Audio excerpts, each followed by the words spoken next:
Hello students, तर आपण solid state या प्रकरणामध्ये coordination number in close packed structure हा पुढचा भाग आहे. Coordination number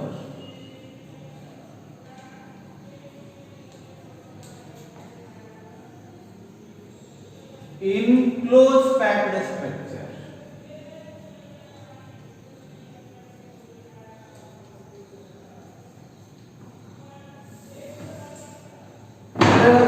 simple cubic lattice याच्यामध्ये नावामध्येच सांगितलेलं आहे बघा. सिंपल म्हणजे सिंपल म्हणजे एखाद्या क्रिस्टल मध्ये असे 4 पार्टिकल एकत्रित आले.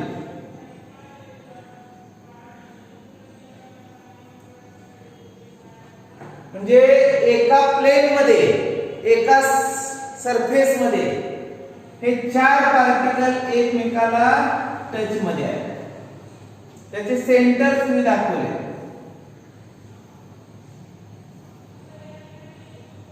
आणि म्हणून याला स्क्वेअर क्लोज पॅक केलेलं आहे. आता हे 4 एका प्लेन मध्ये, हे पहिलं कुठलं आहे? सिंपल क्यूबिक सेल किंवा त्याला SCC म्हणायचं. तर याच्यामध्ये 4 पार्टिकल्स एकमेकाला टच मध्ये आहेत. त्याच्यानंतर या 4 पार्टिकलच्या वरच्या बाजूला एक कोबणी, हा जो खाच तयार झाला त्याच्यामध्ये एक पार्टिकल वरच्या बाजूला आणि खालच्या बाजूला एक पार्टिकल. तो खालच्या बाजूचा पार्टिकल आपल्याला दिसणार नाही. म्हणजे एका प्लेन मध्ये, सेम प्लेन मध्ये 4, अबव प्लेन मध्ये 1 आणि बिलो प्लेन हे अबव प्लेन आणि बिलो प्लेन म्हणजे आतल्या मागच्या बाजूला असेल बिलो प्लेन. म्हणजे यामध्ये सिंपल क्यूबिक लॅटिस मध्ये कोऑर्डिनेशन नंबर हा 6 असतो. म्हणजे एक पार्टिकल इतर 6 पार्टिकल्सना टच मध्ये असतात. तर याला simple cubic close packed structure म्हणायचं. आणि याचा कोऑर्डिनेशन नंबर मग किती? 1 2 3 4 एका प्लेन मध्ये, एक वरच्या बाजूला, या 4 ने जी वरच्या बाजूची खाच आहे त्याच्यामध्ये एक आणि एक खालच्या बाजूने एक. म्हणजे एक इतर 6 जणांच्या टच मध्ये आहे. म्हणून याचा कोऑर्डिनेशन नंबर 6. त्याच्यानंतर हेक्सागोनल क्लोज पॅक 2 नंबरचं. हेक्सागोनल क्लोज पॅक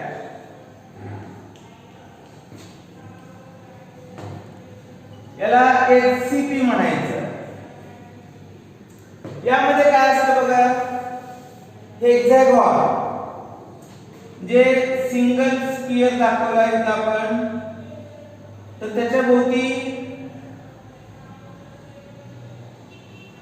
हे वरती एक, हा खाली एक, त्याच्यानंतर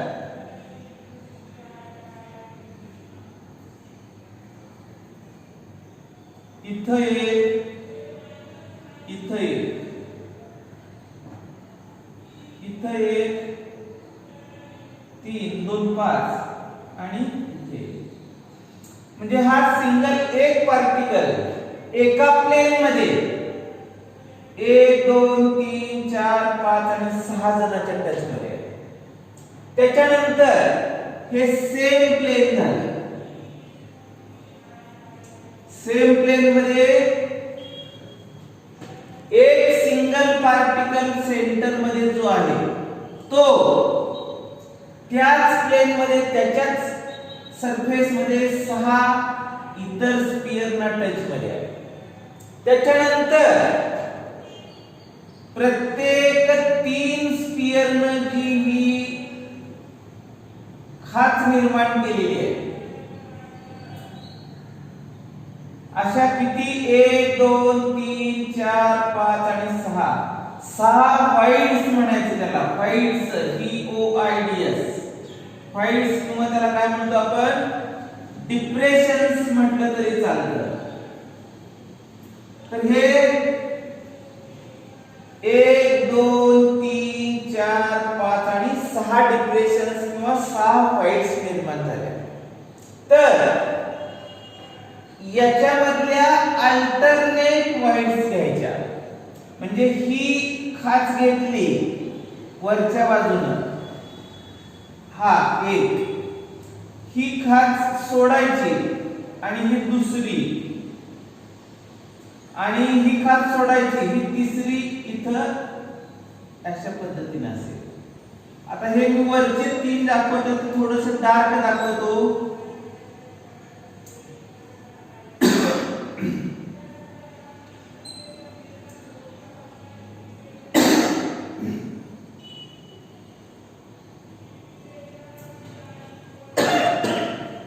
तर वरच्या बाजूचे हे डार्क न दाखवलेले 3 स्पियर, म्हणजे खालच्या 6 स्पियरनी प्रत्येक ठिकाणी एक व्हाईट निर्माण केलेली आहे. त्या व्हाईट मध्ये एक स्पियर. तर 3 स्पियरची व्हाईट झाली की दुसऱ्या 3 स्पियर ची व्हाईट, तिसऱ्या 3 स्पियरची व्हाईट.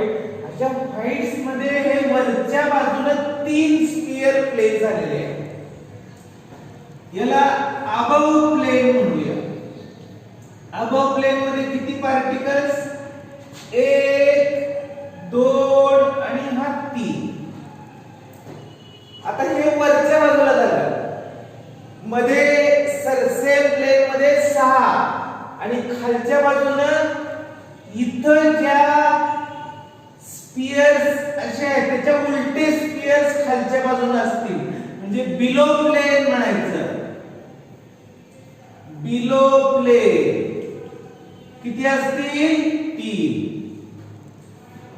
म्हणजे टोटल झाले अबव प्लेन 3, बिलो प्लेन 3 आणि सेम प्लेन 6. तर असे एकूण 12 स्पियर्स एकमेकाला टच मध्ये असतील, किंवा एक सिंगल स्पियर हा 12 इतर नेबरिंग स्पियरला टच मध्ये असेल. आणि म्हणून हेक्सागोनल क्लोज पॅक्ड स्ट्रक्चर मध्ये क्लोज पॅक्ड किंवा नियरेस्ट नेबरची संख्या ही 12 आहे, म्हणून याचा कोऑर्डिनेशन नंबर हा 12 असेल. त्याच्यानंतर पुढचा भाग आहे. तर पुढचा भाग आपण काय करतोय? Number of whites per atom in HCP and CCP. Number of whites in HCP and CCP.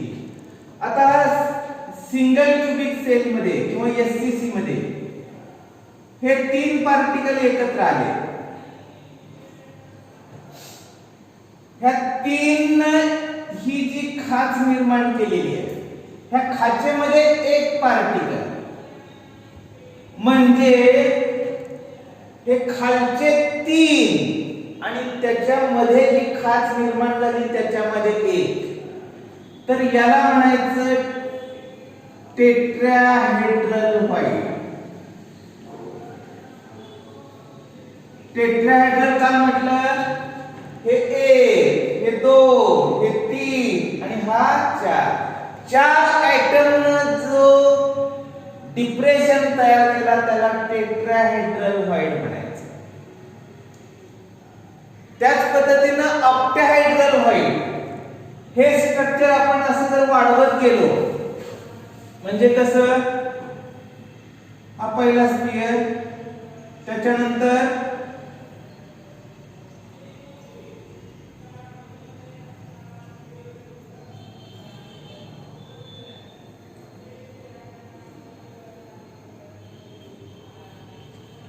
आता हे हेक्सागोनल क्लोज पॅक्ड आहे. आता ह्याच्यामध्ये ऑक्टाहेड्रल व्हाईट कशी तयार होते बघूया. तर हे 3 एकत्रित आले. ह्या 3 इथं, ह्या 3च्या वरती 1, त्याच्यानंतर त्याच्या मागच्या बाजूला असाच असेल तो 1 1 2 3 4 5 आणि किंवा हे अशा पद्धतीने दाखवता येणार नाही. Octahedral white. ऑक्टाहेड्रल व्हाईट म्हणजे काय? वरच्या बाजूने 4 आणि खालच्या बाजूने 4, म्हणजे हेच असं दाखवता येईल. हे झालं 3 एका प्लेन मध्ये, त्याच्या वरच्या मध्ये 1 हा टेट्राहेड्रल झाला आणि हे वरची टेट्राहेड्रल व्हाईट आणि त्याच्या मागच्या बाजूने किंवा त्याच्या खालच्या बाजूने 1 तो टेट्राहेड्रल व्हाईट, दोन्ही मिळून झालं हे ऑक्टाहेड्रल व्हाईट.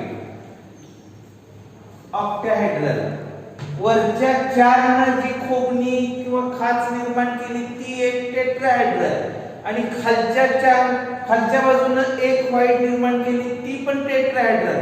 टेट्राहेड्रल म्हणजे हे ऑक्टाहेड्रल व्हाईट निर्माण झाली.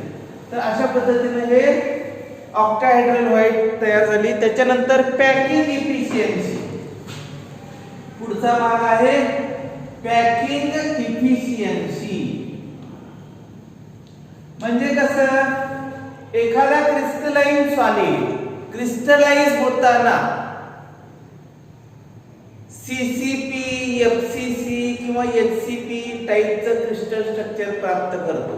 म्हणजे त्याच्या पार्टिकलची अरेंजमेंट ही जेवढी शक्य तितकी घट्ट किंवा पार्टिकल जितके जास्त जवळ जवळ प्लेस होतील तेवढे प्लेस केले जातात. म्हणून त्याची पॅकिंग इफिशियन्सी काढायची असेल तर काय, कशी काढता येते? Packing efficiency. आता पॅकिंग इफिशियन्सी मध्ये आपण हे विचारात घेताना पूर्ण एक क्रिस्टल जर आपण विचारात घेतला तर तो 100% असाच मानायचा. तर त्याच्यामध्ये कसं करता येईल? Volume occupied by particles in unit cell. Volume occupied by particles in the unit cell divided by total volume of unit cell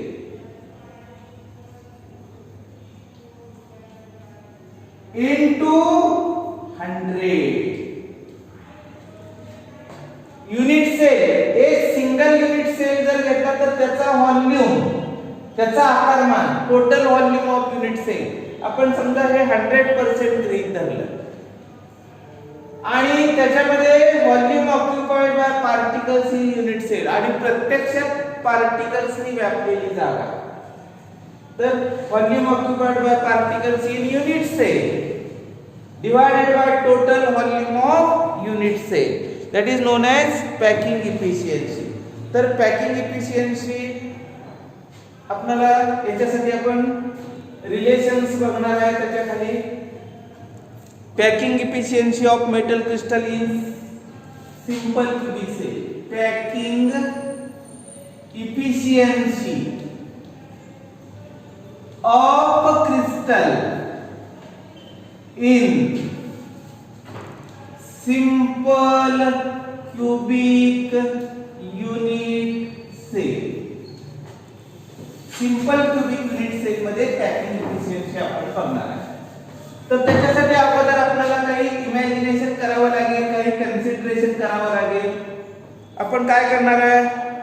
it is obtained by पहिल्यांदा step first radius of sphere. समजा मी आता simple cubic sale मध्ये काय केलंय, हे 4 particles मी एकत्रित असे touch मध्ये आहेत एकमेकांना.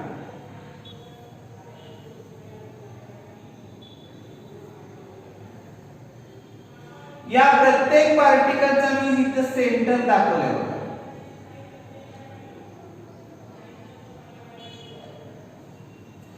आता हे मी सेंटर जोडले तर हा झाला स्क्वेअर. तर यामध्ये आपण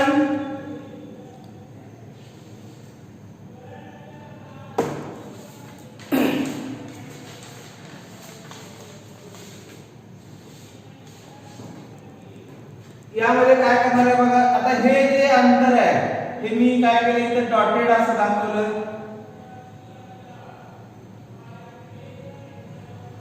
हे जे अंतर आहे याला ए म्हणायचं. ए म्हणजे आपण ए that is equal to edge length.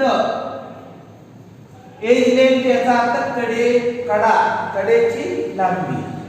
त्याच्यानंतर या स्फिअरचा किंवा या स्फिअरचा किंवा तसाच याचा प्रत्येकाचा मी मध्यबिंदू जो दाखवला आहे केंद्रबिंदू म्हणतो आपण. त्या केंद्रबिंदू पासूनच हे जे अंतर आहे हे आर म्हणायचं. आर म्हणजे रेडियस. हे जेवढं आहे तेवढंच हे पण आहे, तेवढंच हे सर्व बाजूला आर. आर म्हणजे रेडियस ऑफ द स्फिअर. या स्फिअरची रेडियस आपण किती विचारात घेतलेली आहे? स्मॉल आर एवढी. आर इज म्हणजे आता ही ए म्हणजे एज लेंथ. आता ही एज लेंथ जी आहे तर ही एज लेंथ किती येते बघा. ही 1 आर आणि हे 1 आर म्हणजे A is equal to 2 R येतं. ए म्हणजे edge length. Edge length of this unit cell that is equal to A is equal to दोन रेडियस येतात. याची एक रेडियस आणि याची एक radius. A is equal to 2 R किंवा r is equal to a/2. r is equal to a/2 लिहिलं तरी चालतं. याला आपण काय म्हटलंय? r is equal to radius of sphere किंवा रेडियस ऑफ एटम. आणि a ला काय म्हटलेलं आहे? Edge length of the sphere किंवा edge length of the unit cell. त्याच्यानंतर व्हॉल्यूम ऑफ द स्फिअर. आता एका स्फिअरचा व्हॉल्यूम किती? Volume of sphere. एक स्फिअर आपण त्याच्यातला जर विचारात घेतला तर तो व्हॉल्यूम किती असतो? 4/3 पाय r3. 4/3 पाय r3 it is the volume of the sphere. आता याच्यामध्ये आपल्याला सबस्टिट्यूशन करायची. r इज इक्वल टू काय माहिती आहे? We know r is equal to a/2 आणि म्हणून हे आपण काय करणार? 4/3 पाय इंटू r ची किंमत a/2 त्याचा क्यूब. आपण r ची किंमत त्याच्यामध्ये सबस्टिट्यूट केली. आता हे कसं येणार आहे मग?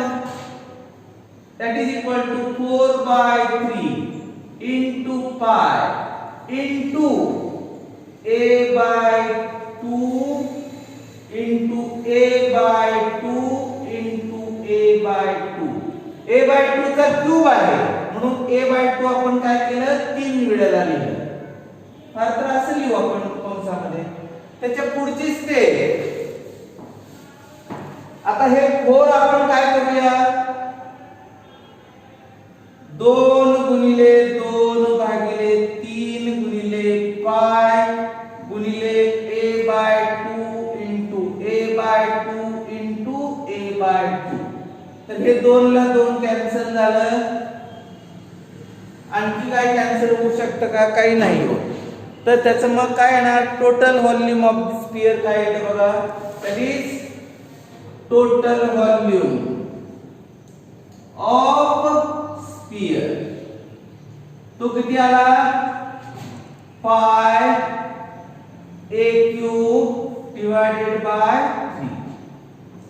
पाय a³ divided by 3 that is the total volume of the sphere. त्याच्यानंतर पॅकिंग इफिशियन्सी काढायची. Packing efficiency is equal to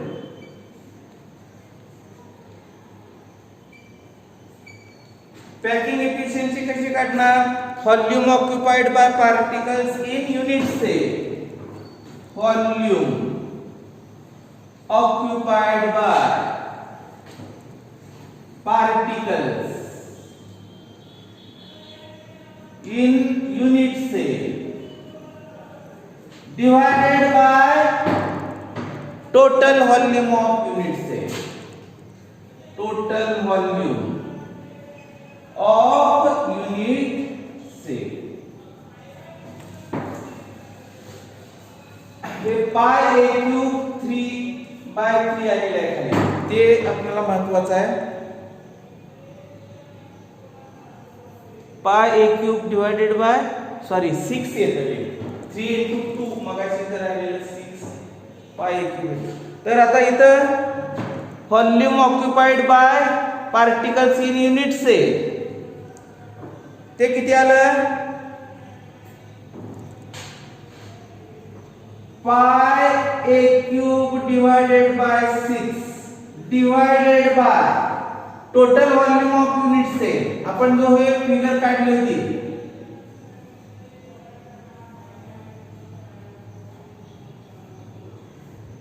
याची लांबी, रुंदी, उंची ही a आहे आणि टोटल व्हॉल्यूम त्याचं मग काय करता येईल?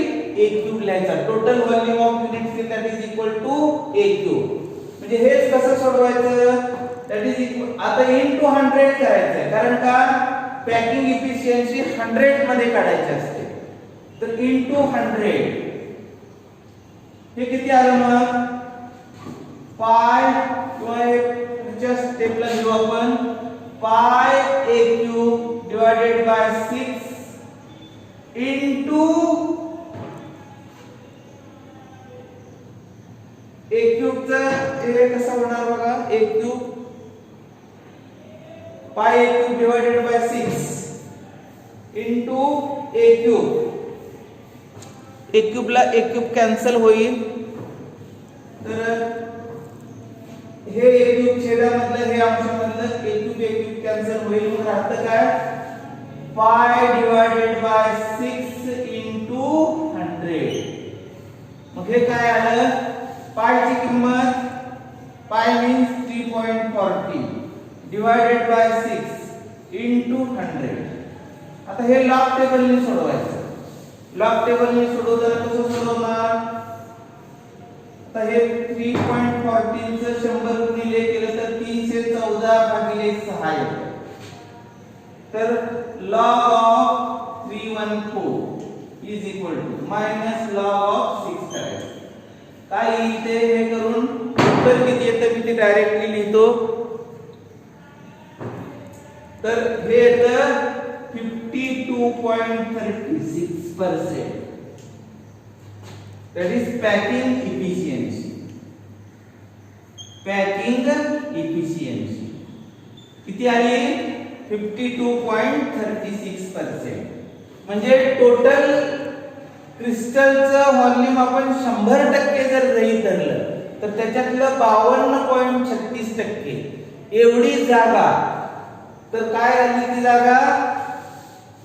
that is 52.36% of the space is space occupied by atoms or particles or spheres in unit cell, single unit cell. तर 100% मध्ये 52.36% एवढी जागा ही जागा पार्टिकल्स, ॲटम्स किंवा स्फिअर्स नी व्यापलेली आहे. आणि 100 minus 52.36 that is equal to 4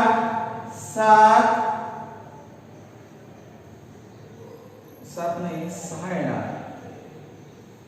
64 आणि 6 70 30 आणि 8 आणि हे 4 एवढी जागा. that is empty space. empty space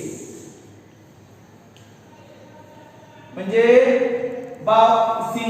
simple cubic unit cell मध्ये, सिंपल क्यूबिक सेल मध्ये